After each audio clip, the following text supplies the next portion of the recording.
Hi everybody, and welcome to a chat with Matt. Today we don't have a special guest, but you're back with us, Matt and June. I feel like I should be speaking with a British accent. I know, I can't because I'll let him down. I did not do my practicing. We'll just let it go. Yeah, we'll let it go and hope that his weather is better than here in Arizona. It's been a little cloudy, but not too bad, not too bad. And let's get right back into it. So I know that my friend here did some research, Matt. You were reading online and you found something really, really good that actually matches, well, small businesses. It was so perfect. I was actually on Twitter, Social Media Month, right? There you go. And somebody had posted a link to an article on Forbes.com all about emotional emailing.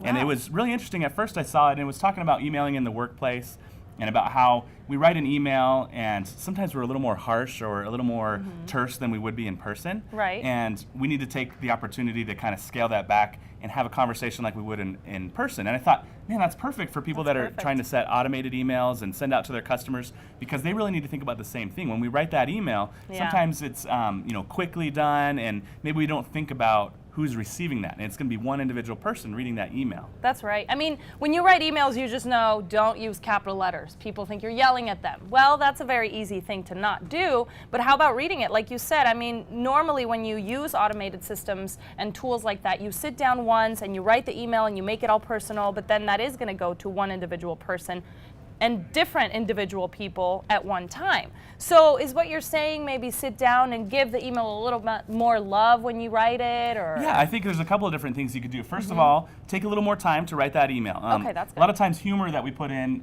maybe doesn't convey the way it's supposed to on the other side. And so think about the reactions of the people you're going to talk to. So if you want to kind of get on them, say, hey, you haven't read my free report yet, kind of think about how you would talk to somebody in person. You wouldn't scold them for not reading your free report. You'd say, hey, have you had a chance to read it yet? So the first thing is to just take a little more time, think about the other person's reaction. And then the second thing is to give it a little more time. Maybe let it sit overnight, let it breathe, come back to it in the morning when you're in a different mindset, read it again and see what you think, because maybe you're like, oh, maybe I shouldn't have said that. That's right. And you won't catch that until the next day. Yeah, well, we all heard about, I mean, in history you talk about Lincoln and a lot of other presidents. Tell us about that to remind people out there. I mean, when you write a letter, now we don't use snail mail as much as we did before, but you didn't sometimes send that letter, right? Yeah, Lincoln was, this is a perfect example in the article. It talks about Abraham Lincoln, who is a very passionate, very fiery guy, and he would kind of get riled up from some of his competitors, and he'd sit down and write this letter that's very, kind of giving it to him. But they found when he died in his office a stack of letters that he never sent,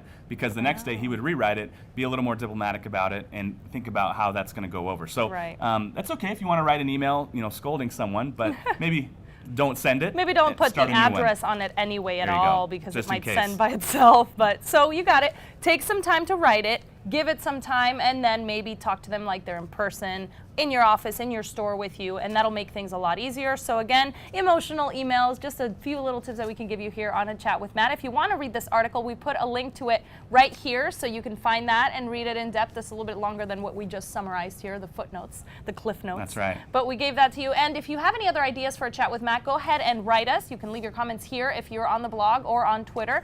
And go to the Big Ideas blog. We have all the information there. That's bigideasblog.infusionsoft.com. And follow us on Twitter at Big Ideas Blog.